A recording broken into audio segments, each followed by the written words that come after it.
Bonjour à tous et à toutes, bienvenue sur ma chaîne YouTube pour une nouvelle présentation de livres. Le livre d'Adrien Abosi, La France divisée contre elle-même aux éditions Altitude. 300 pages, je vais vous dire un petit peu ce que j'en pense. Alors d'abord, j'avais lu déjà le livre de Adrien Abosi né en 1984, pardon.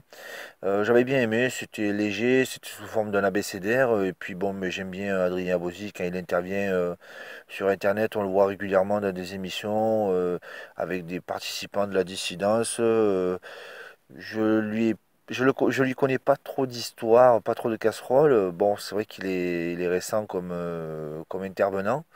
Euh, on va voir un petit peu ce qu'il raconte dans son livre. Donc pour Adrien Abosi, la France serait victime de l'anti-France. Il donne une définition, l'anti-France, ça serait une nation qui serait venue se greffer à la nation française et qui la substituerait. Donc on va voir un petit peu comment il conceptualise ça.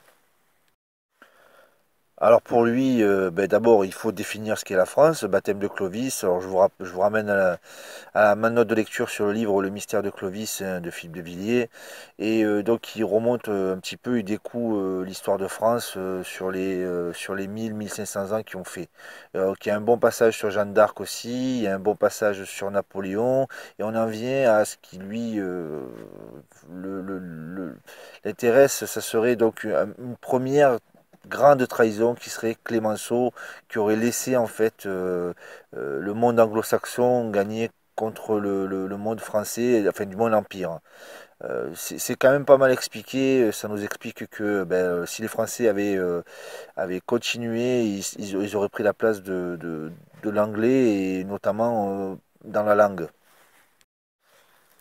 Dans une très jolie métaphore, il nous explique que la France serait un corps malade où en fait un virus serait venu parce que le corps était faible.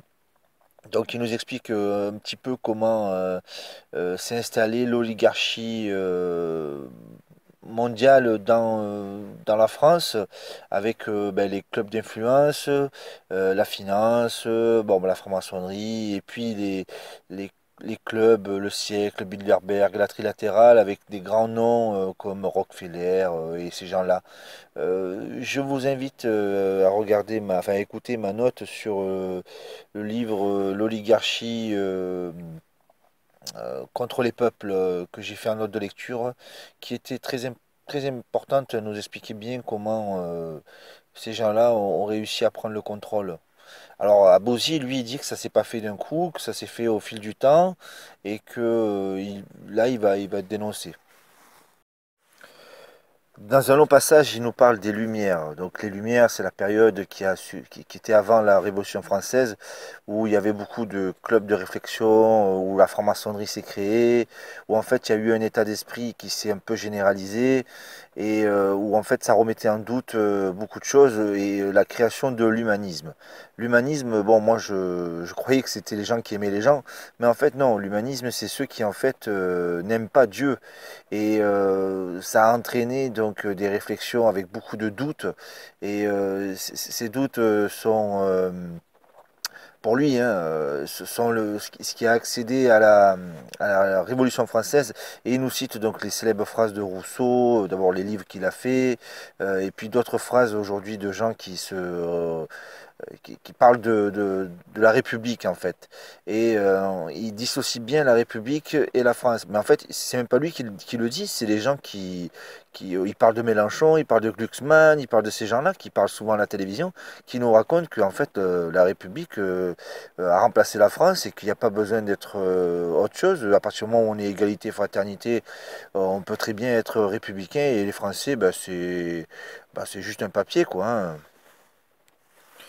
Puis il y a une phrase qui est un peu qui m'a interloqué, c'est qu'il parle de Goldstein dans 1984 et puis il habille le Front National de Goldstein. Goldstein dans le livre 1984, c'est le méchant que tout le monde bien sûr combat. Il insiste aussi sur ce qui est la République et surtout la création d'un homme nouveau, déraciné, qui serait en quelque sorte débarrassé de tous les problèmes liés à la religion, aux traditions, aux coutumes, enfin tout ce qui est un frein en fait à cette conception. Alors lui, il appelle ça le nouvel Adam. Il se réfère à la Bible, hein, Adam et Ève, hein, on construit un nouveau monde avec donc le premier habitant. Donc en fait, Adrien Bauzy reprend des livres, des témoignages, des mémoires de gens qui ont côtoyé Pétain, qui ont côtoyé la guerre, aussi des collabos, des gens comme ça, et puis il donne les phrases qui d'abord ont été interdites, même dans certains pour le jugement au procès de Pétain. Ça aurait pu calmer un petit peu tout le monde. Et il reprend donc toutes ces phrases, il revisite en fait l'histoire, c'est pas du révisionnisme, hein, et il nous dit que, en fait, pourquoi on a voulu tant le diaboliser. Mais pour lui, hein, sa définition à lui, hein, parce qu'il a restauré en fait la France, l'ancienne France, qui a été détruite 150 ans avant par donc la Révolution française et tout. Il parle aussi de la maçonnerie et de tous ceux qui en fait n'étaient pas chrétiens.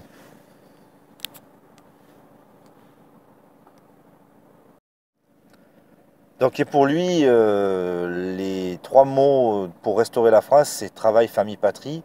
Alors il explique qu'avant c'était Dieu, famille, patrie, et qu'en fait dans la loi c'est devenu travail, famille, patrie. Donc on reconnaît la touche de Pierre Hilard aux côtés de Adrien Bauzy pour écrire ce livre, hein, parce que bon, moi qui ai lu pas mal de livres de Pierre Hilard, c'est, je vais pas dire du copier-coller, mais de toute façon, quand on rejoint les thèses de quelqu'un, bon, mais c'est pratiquement du copier-coller.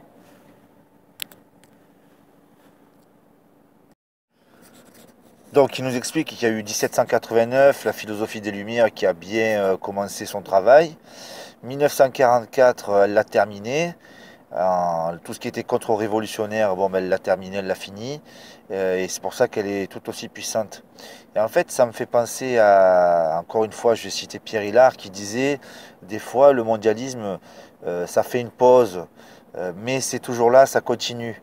Donc, pour moi, de ce que je comprends, hein, donc en fait, le travail de sape qui est fait bah, contre les nations, les peuples et tout ça, en fait, c'est par palier, bien sûr, et on voit bien qu'en fait, les peuples résistent, puisque en fait, s'ils ont été obligés de faire une épuration en 1944, c'est parce qu'en fait, la nature reprend ses droits, comme on dit. Et petit à petit, les peuples, en fait, eh ben, ils veulent revenir à leur état-nation. Il enchaîne donc avec notre époque où on voit en fait des rappeurs à moitié dénudés qui tripotent des filles, où en fait l'anti-France est devenu vraiment a atteint son paroxysme. Et tout y est, donc il nous parle de l'avortement, il nous parle donc de Richard Coudenhove de Calergie avec son plan contre les Européens de souche, il nous parle de la drépanocytose, cette maladie donc qui n'atteint que les populations à la peau noire, il nous parle donc de toute cette idéologie du métissage avec les célèbres phrases de Sarkozy, Julien Drey et tutti quanti, il nous parle donc de l'avortement avec les 220 000, 225 000 je crois morts par an, enfin, c'est l'avortement quoi, hein. Et il nous parle de tout, vraiment on n'oublie rien. Ça me fait penser un petit peu au livre de Laurent Oberton là, sur l'immigration, où en fait il y a pas mal de choses qui sont reprises. Puis après on sent encore la touche de Pierre Hilard qui critique donc il critique beaucoup 1789 et c'est quand même Pierre Hilard qui nous avait donné les noms de Nicolas Coudenhove de Calergie. Donc, dans une espèce de conclusion, il dit qu'en fait, ben, c'est pas la faute à certaines communautés ou alors groupes sociaux qui se sont regroupés ethniquement ou par réseau, les réseaux obscurs. C'est la faute en fait des Français eux-mêmes, puisqu'en fait ils valident, ce sont eux la masse, ce sont eux qui votent. Bon, lui, il est contre la République apparemment, hein, donc tout ce qui est démocratique et tout ça, je pense pas que ça l'intéresse. Après, moi, je suis un peu d'accord avec lui, hein. Les gens, en fait, ils savent très bien ce qu'ils font, hein, et, ils savent très bien pour qui ils votent. Et puis, même quand ils savent pas, c'est le désintéressement de la politique. Si c'est un choix, hein. C'est un choix qu'on nous laisse. Bon, alors il y en a qui l'utilisent. Après, il nous parle donc des youtubeurs qui sont un peu réprimandés, et puis ceux qui sont beaucoup réprimandés, hein, notamment Boris Lelay. Puis il nous parle qu'il y aurait deux sortes de youtubeurs. Il y aurait donc ceux qui sont plutôt de gauche et de droite. Bon, enfin bon, il les dénigre pas. C'est ça que j'aime aussi chez Laurent, enfin chez Adrien Bauzy, c'est que il crache pas sur ceux qui se battent contre le système, il crache sur le système. Et il y en a beaucoup qui devraient faire pareil parce que en fait, tout le monde se crache dessus alors qu'en fait, l'ennemi, c'est pas les youtubeurs, quoi. Pour terminer, je vous conseille de lire ce livre parce que c'est un vrai travail. Adrien Brézy nous parle souvent du pays réel. Bon, moi, le pays réel, je pense que ça reviendra plus. Le concept que la France serait un pays fondamentalement endormi et que elle reviendrait à ses sources grâce à qu'on enlève ce qui nous parasite, la télévision, la radio, la télé, tout ça, quoi. Moi, je pense que une société, quand elle avance, elle fait plus marche arrière. Si ma vidéo vous a plu, je vous encourage à mettre un pouce, à partager et puis bien sûr à vous abonner à ma chaîne. À très bientôt pour une nouvelle vidéo.